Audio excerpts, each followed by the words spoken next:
Good morning, everyone. We continue here in the words of the Horowitz, NIDCHEI YISRAEL. He's talking about the state of affairs of the generation that he's referring to in his time that is not adhering to the ways of Mesiras Nefesh, of sacrifice, of the previous generation of the ancestors. And he says that we see that people are willing to die and give up their lives for the sake of Torah and of mitzvahs. How is it possible now, says the Horowitz, that people are literally abandoning the Torah and the mitzvahs without any pressure at all in the world? In many other generations, it was known to everyone. As das kel shleima utimima, and we inherited from them with the blood of their lives the perfect and pure religion, Yiddishkeit, b'kol chukeiseha, with all of its chukim, all of its laws, umishpateha, and all of the mitzvahs that run the world. Meaning, the previous generations, they were meiser nefesh completely. They gave up their lives. They did everything they needed to keep the Torah, and that's what we inherited from them. But now in this generation, Asher bechesed Hashem Yisbarach ein lanu shum mitzikim umafriim mishmiras dasenu. With Hashem's tremendous kindness, we don't have any tyrants. We don't have any major enemies that are rising up against us right now that are trying to remove us from our religion. How could these people not be embarrassed of themselves and what they're doing?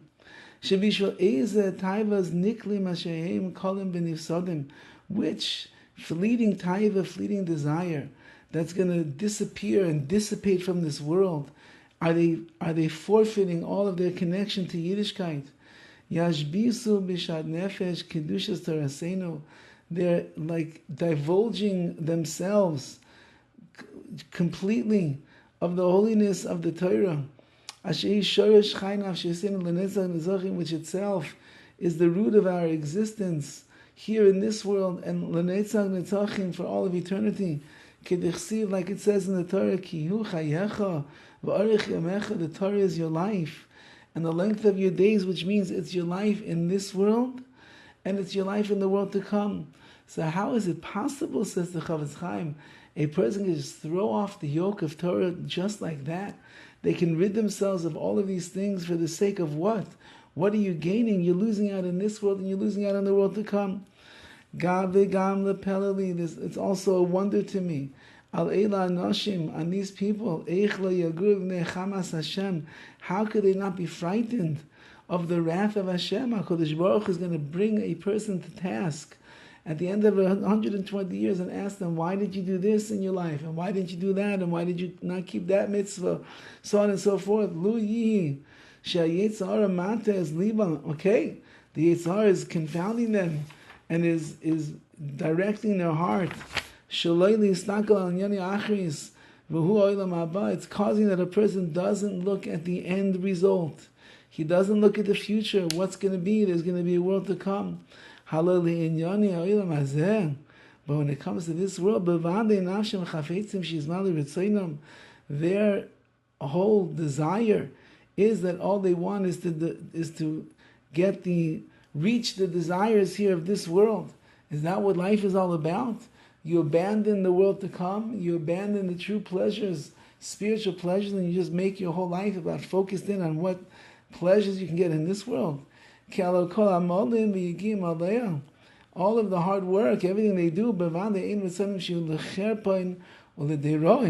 everything that they do here in this world, says HaKadosh Baruch Hu, all their toiling and their striving for material things, but they certainly do not want to be embarrassed for the things that they are lacking. And when a person acts in such a way, Meshech Rav, for a long time, who knows what's going to be his end result here, even in this world?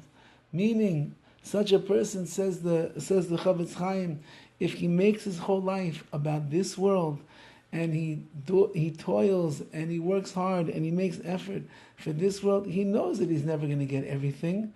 He knows he won't be able to amass all the wealth that he wants. He knows that somebody's always going to have more than he does. What is going to be his end in this world? Now, certainly in the world to come, there's nothing. But what's going to be with this world? He's going to destroy himself in this world as well, as the Chavetz Chaim will continue next time, Be'ez Hashem. All the best.